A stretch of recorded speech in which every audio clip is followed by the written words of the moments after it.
देखिए अगला प्रश्न है आपका, कह रहा है दिखाइए कि किसी प्राकृतिक संख्या n के लिए 12 की घात n का मान जो है 0 या 5 पर समाप्त नहीं हो सकता। अब 12 की घात n कैसी है? प्राकृतिक संख्या है, n का मान 1 होगा, 2 होगा, 3 4 5 कुछ भी हो सकता है। तो 12 की घात 1 करते हैं 12 मिलेगा, 12 की घात 2 करते हैं 144 मिलेगा। तो ऐसे आप देखते हैं जैसे जैसे उसकी घातें बढ़ाती जाएंगे कोई ना कोई संख्या प्राप्त होगी, और संख्या प्राप्त होने के बाद वो कह रहा है कि 0 या 5 पर समाप्त होगी। तो पहली बात देखते हैं क्या होता है। देखिए किसी भी संख्या का इकाई का स्थान या 0 या इकाई का स्थान क्या हो 5 हो, तो वो संख्या सदैव क्या होंगी 5 से विभाजित होंगी। क्या होंगी? 5 से विभाजित होंगी। यानी कोई भी संख्या ले लेते हैं, जैसे हमने लिया 21 10, अब इसको 5 से आप डिवाइड कर सकते हैं। हमने लिखा 215, इसको 5 से डिवाइड कर सकते हैं। यानी 5 से विभाज्यता का नियम क्या है कि किसी भी संख्या के इकाई स्थान पर 0 या 5 हो। यानी 12 की घात n और n के किसी मान के लिए 12 की घात n का मान 0 या 5 में समाप्त हो रहा है। इसका मतलब 12 की घात n जो संख्या है वो 5 से विभाजित होगी। इसका मतलब 12 की घात n में अभाज्य गुणनखंड के रूप में 5 आना चाहिए। तो हम इसको लिख लेते हैं, इसको हल करते हैं। क्या ऐसी कोई संख्या है? तो देखिए 12 की घात, यदि यदि किसी संख्या यदि किसी संख्या n के लिए यदि किसी संख्या n के लिए 12 की घात n 12 की घात n अंक 0 या 5 पर 0 या 5 पर समाप्त होगी तो 0 या 5 पर समाप्त होगी तो वह संख्या तो वह संख्या 5 से विभाजित 5 से विभाजित होगी। ठीक है, कोई भी संख्या है, यदि 12 की घात n यानी ऐसी कोई संख्या है जिसके लिए अंक 0 या 5 पर समाप्त हो रहा है, 12 की घात n जो है अंक 0 या 5 पर समाप्त हो रहा है, तो क्या करेंगे? वह 5 से विभाजित होगी। ठीक है, अर्थात इसका मतलब क्या हुआ? अर्थात 5 की घात n के अभाज्य गुणनखंड में 5 आना चाहिए। अर्थात 5 की घात n के अभाज्य गुणनखंड में अभाज्य गुणनखंड में 5 आना चाहिए।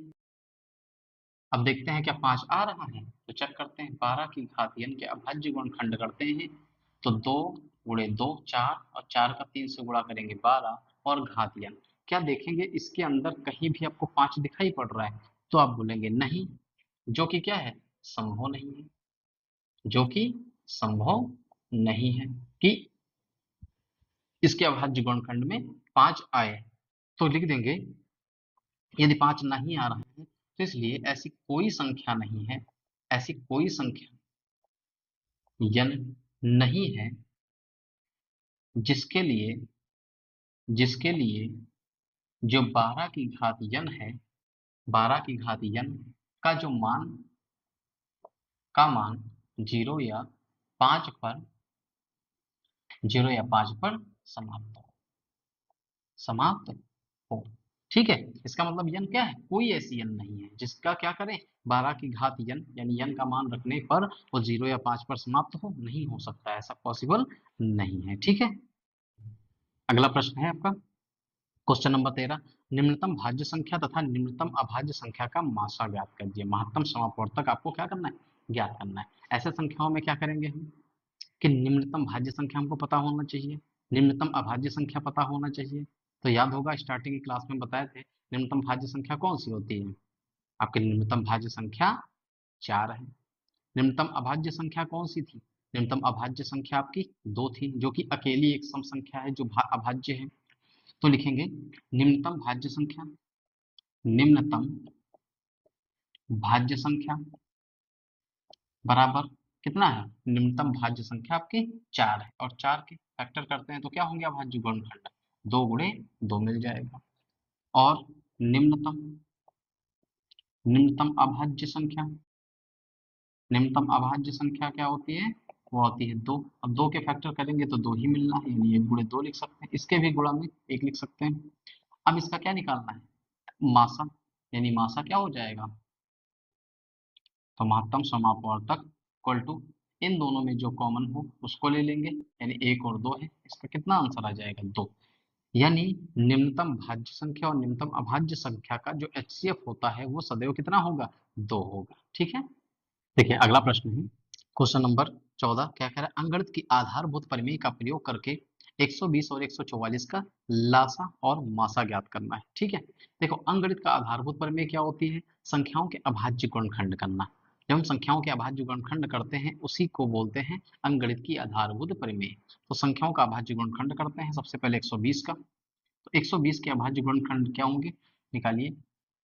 120 2 से 6 बार में 12, 2 से 3 बार में 6 यानी 30, फिर 2 से काटेंगे, 2 से 1 बार में 1 और 0, 10, 2 बचे 10, 5 से नहीं, पहले 3 से सबसे छोटी सी छोटी संख्या से डिवाइड करेंगे, 3 से 5 बार में और 5 से 1 बार में, यानी 2 गुणे 2 गुणे 3 गुणे 5, यानी 2 गुणे 2 गुणे 2 गुणे 3 गुणे 5 क्या है 144 है इसका। तो 144 के अभाज्य गुणनखंड निकालते हैं। 144 को 2 से डिवाइड करेंगे, 2 से 7 बार में 14, 2 से 2 बार में 2 3 6, 1 12, 2 6 12, 2 1, 2 8 16, 2 9 18, 3 3 9, 3 से काट लेंगे 3 बार क्या 1 बार में, 2 2 2 2 4 बार 2 आया और 3 आया, 2 गुणे 2 गुणे 2 गुणे 3 और गुणे 3, यानी 2 और 2 2 3 3। इसका सबसे पहले क्या कह रहा है, एलसीएम निकालिए और एचसीएफ निकालिए। तो एलसीएम निकालते हैं लासा का।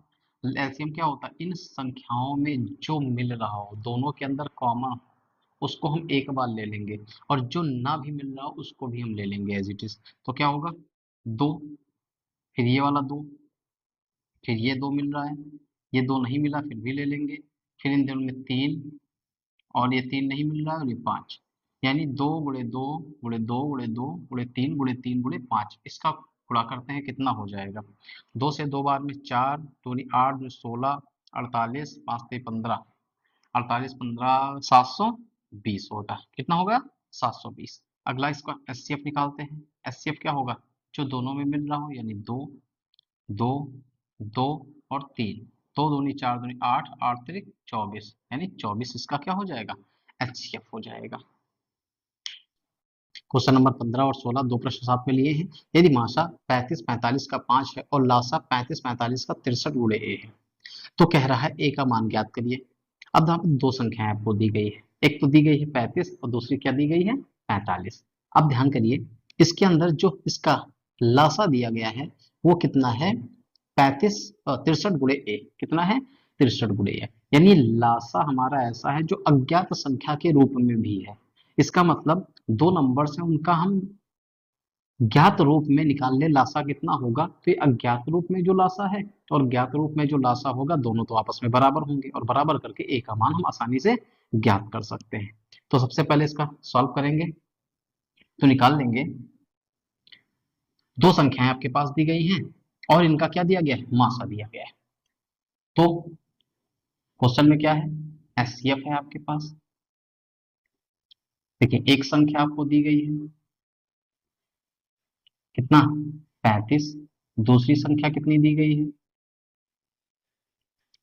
दिया गया है 45, इन दोनों का कितना एचसीएफ दिया गया है आपको 5, और ज्ञात का एलसीएम एलसीएम भी आपको दिया गया है 63 गुणे ए, और ज्ञात क्या करना है आपको ए का मान ज्ञात करना है।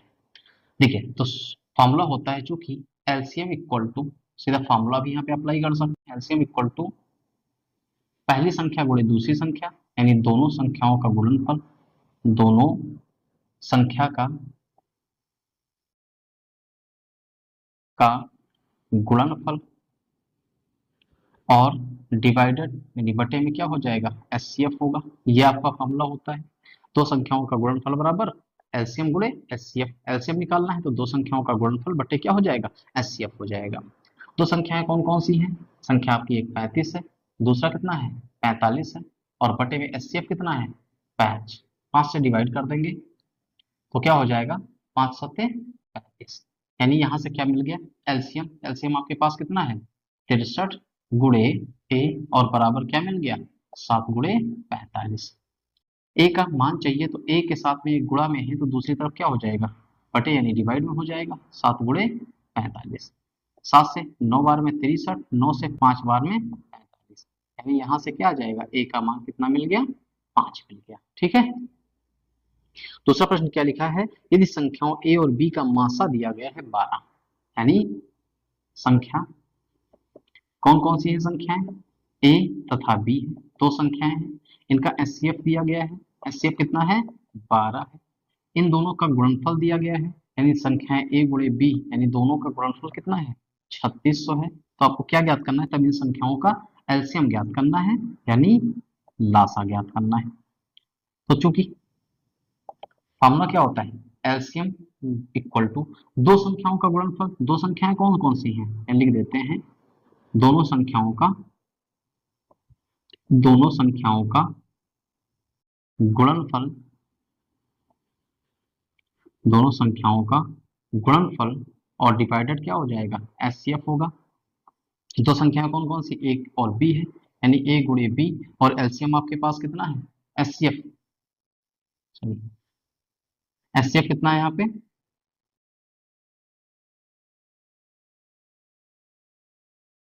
12, ठीक है 12। संख्या कितनी है, ए गुणे बी का मान कितना है, 3600, ठीक है 3600 और बटे 12, 12 से 3 बार में डिवाइड करेंगे 300 आ जाएगा, यानी इसका एलसीएम कितना हुआ, 300। क्वेश्चन नंबर 17 कह रहा है निम्नलिखित गुणनखंड वृक्ष को पूर्ण कीजिए और साथ में यहाँ पे एक्स वाई जेड अज्ञात पद है उनके मान ज्ञात करिए। ये गुणनखंड वृक्ष होता है, यहाँ पे बाईं ओर अभाज्य संख्या लिखी जाती है और दाहिनी ओर जो बचता है वो क्या होती है, भाज्य संख्या होती है, उनको हम तोड़ते जाते हैं और टुकड़ों में लिखते जाते हैं। जैसे यहाँ पे 2, एक्स कोई ऐसा नंबर रहा होगा जिसको 2 से हमने भाग किया, और यहाँ पे जो वाई ऐसा नंबर है जो उसका क्या हो गया, भागफल आ गया। ऐसे ही 3 कोई ऐसा नंबर है जिसको हमने क्या किया, भाग किया किसको, वाई को, और y से जो भागफल आया वो 1855। यही प्रक्रिया चल रही है, यानी यहाँ पे लास्ट में हम चेक करते हैं, देखिए शुरुआत में नहीं पॉसिबल है हल करना, लेकिन अंतिम से प्रारंभ करते हैं। तो आप देखेंगे 7 और z, यानी 7 से मैंने भाग किया 371 को, तो उसका भागफल कितना आ गया, z आ गया। यानी किसी भी संख्या को, जैसे मैंने 2 से 4 को भाग किया तो 2 से 2 बार में 4 आ गया, यानी इन दोनों का जो गुणनफल होता है इसके बराबर ही तो होगा। यानी कहने का तात्पर्य क्या है कि भाजक गुणे भागफल बराबर ही तो भाज्य होगा।